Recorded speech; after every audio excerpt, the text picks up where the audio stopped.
नमस्कार मित्रों, मैं रवि प्रकाश शास्त्री सनातन गुरुस में आपका हार्दिक अभिनंदन करता हूं।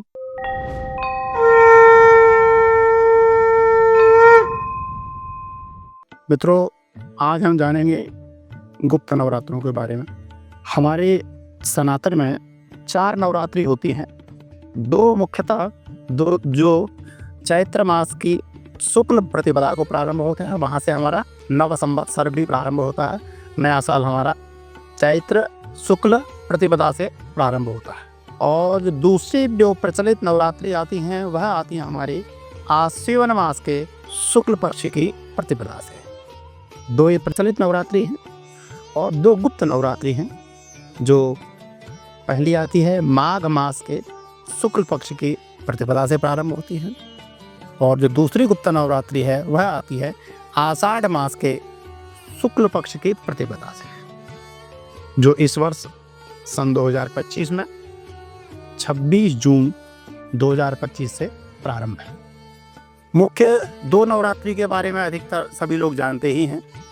आज मैं बताऊंगा गुप्त नवरात्रों में माँ की पूजा किस तरह से करें, 10 महाविद्याओं की उपासना कैसे करें, माँ भगवती के जो 9 रूप हैं उन 9 रूपों का पूजन कैसे करें और इन गुप्त नवरात्रों का विशेष महत्व क्या है।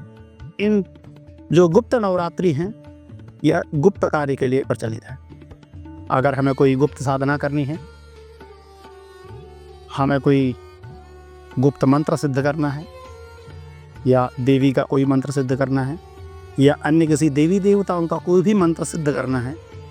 मंत्र सिद्ध करना उसे कहते हैं जिस मंत्र को आपने साध लिया, उस मंत्र के द्वारा आप कोई भी हवन करें, उस मंत्र की एक माला का भी आप जाप कर लेते हैं तो जिस व्यक्ति की जो कामना होती है वह कामना सिद्ध होती है इन गुप्त नवरात्रों में सिद्ध किए हुए मंत्र से।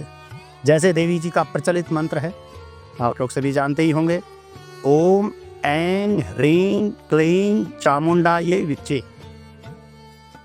ओम ऐं ह्रीं क्लीं चामुंडायै विच्चे।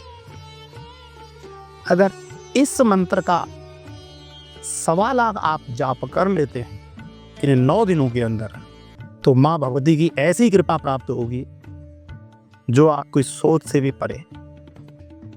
इन गुप्त नवरात्रों में वैसे मुख्यतः 9 में 9 रात्रि में रात, जो देवी की जो आराधना का जो मुख्य समय है वह कहा गया है तुरीय संध्याया।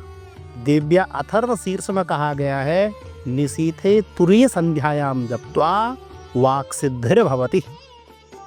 अगर इस तुरीय संध्या में कोई भी माँ का मंत्र का जाप, माँ के नवार्ण मंत्र का जाप या माँ का सिद्ध कुंजिका स्तोत्र का एक मंत्र है, ओम ऐं ह्रीं क्लीं चामुंडायै विच्चे, ओम ग्लौं हौं क्लीं जुं सः, ज्वालय ज्वालय ज्वल ज्वल प्रज्वल प्रज्वल, ऐं ह्रीं क्लीं चामुंडायै विच्चे, ज्वल हं शं लं छं फट स्वाहा। अगर इस मंत्र का अगर आपने जाप कर लिया इन गुप्त नवरात्रों में, तो समझ लो आपने सब कुछ पा लिया। यह इतना प्रभावशाली मंत्र है। इस मंत्र के बारे में अगर आप किसी को भी पूछेंगे, किसी भी देवी के साधक को पूछेंगे जिन्होंने देवी जी की अच्छे से साधना कर रखी हो, या किसी भी आप देवी के स्थान में जाकर के इस मंत्र की एक माला का भी जाप करते हैं, जैसे वैष्णो देवी चले गए, चिंतपूर्णी चले गए, माँ के किसी भी धाम में चले गए, माँ के जो 51 जो शक्तिपीठ है उन शक्तिपीठों में आप किसी भी एक पीठ में चले गए, उन पीठों में जाकर के अगर आपने माँ के सिद्ध कुंजिका स्तोत्र का पाठ कर लिया, वहाँ विधान तो 108 का है, अगर आपने 11 पाठ भी वहाँ पर जाकर के कर लिए तो आपकी समस्त कामनाएं सिद्ध हो जाएगी। कोई परेशानी आपके घर में प्रवेश कर ही नहीं सकती, चाहे वो ज्वर से हो, चाहे वो भय से हो, चाहे वो नाना प्रकार की किसी भी तरह की समस्या हो, उस समस्या से आपको निदान मिल जाएगा। गुप्त नवरात्रि में विशेष करके माँ का पूजन कैसे करें। पूजन करने का विधान वही है जिस प्रकार से आप अन्य नवरात्रों में करते हैं। सबसे पहले माँ का नाम लेकर के कलश को स्थापित करें। उस कलश के नीचे पहले एक अष्टदल फूल जैसे बनता है वैसे बना लें, उसके ऊपर कलश को रखें। फिर कलश के अंदर सप्त धान्य जो 7 अनाज आते हैं वह डालें। सप्त मृतिका 7 तीर्थों की मिट्टी डालें। अगर मृतिका सप्त तीर्थों की मृतिका अगर उपलब्ध नहीं है तो आप तुलसी की मिट्टी भी उसमें डाल सकते हैं, क्योंकि तुलसी को कहा गया है सारे तीर्थ तो तुलसी के अंदर वास करते हैं। अगर तुलसी की जड़ की मिट्टी भी अगर तुलसी डाल देते हैं वह तीर्थों की मिट्टी के बराबर होती है। सप्त मृतिका डालने के बाद थोड़ा गंगा जल डालें उसमें। फिर पंचरत्न है तो पंचरत्न डालें, नहीं है तो 1 सिक्का डाल लें। फिर सुपारी डाल लें, 2 लौंग डालें और पुष्प डालें। ये कलश के अंदर डाल के ऊपर से फिर पूर्ण पात्र रखें। एक कटोरी में या दोने में किसी भी चीज़ में चावल भर करके रखें। उससे पहले आम के, पीपल के, बड़ के, गुलर के अगर पंचपल्लव हैं तो बहुत अच्छी बात है, नहीं तो आम के पत्ते लगा करके उसके ऊपर पूर्ण पात्र रखें। पूर्ण पात्र यानी कि किसी पात्र में चावल भर के ऊपर से रख दें। फिर उसके ऊपर नारियल रखें। नारियल ऐसे रखें कि उसका मुंह खड़ा ना रखें। सिद्धि के लिए, इप्सित मनोकामना की पूर्ति के लिए खड़ा नारियल नहीं रखा जाता, इसलिए नारियल का मुख आपकी तरफ हो। अगर आपकी तरफ नारियल का मुख होगा तो माँ की पूर्ण कृपा आपके ऊपर बनी रहेगी और आपके ऊपर माँ की दृष्टि रहेगी कि मेरा बालक किस तरह से पूजा कर रहा है। तो इस तरह से आप कलश को रखें। फिर उसके ऊपर षोडशोपचार से पूजन करें। जिस प्रकार मैं पीछे आपको बता चुका हूँ षोडशोपचार पूजन किस तरह से किया जाता है, उसी प्रकार से पूजन करें। गंध, अक्षत, पुष्प, माला इत्यादि अर्पण करें, नैवेद्य लगाएं, भोग लगाएं। फिर उसके बाद फल, मिठाई जो भी आपके सामने उपलब्ध सामग्री है वह चढ़ाएं।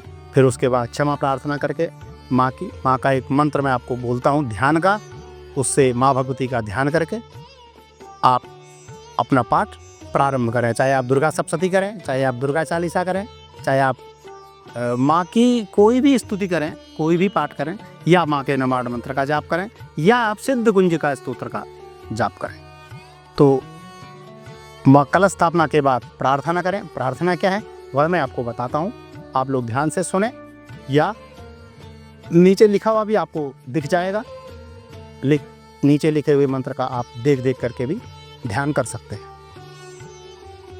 विद्युद्धाम समप्रभां मृगपते स्कंधस्थितां भीषणां कन्याभिकरवालखेटविलस गस्ताभिरासेवितां हस्तैश्चक्रगदाशिखेटविशिखां चापं गुणं तर्जनीं विभ्राणामनलात्मिकां शशिधरां दुर्गां त्रिनेत्रां भजे दुं दुर्गायै नमः। ऐसा बोल करके माँ को पुष्प अर्पण करें। अगर आप इस तरह से गुप्त नवरात्रि में माँ का पूजन करते हैं, माँ का पाठ करते हैं, तो निश्चय ही आपकी मनोकामनाएं सिद्ध होंगी। बोल अम्बे मैया की जय।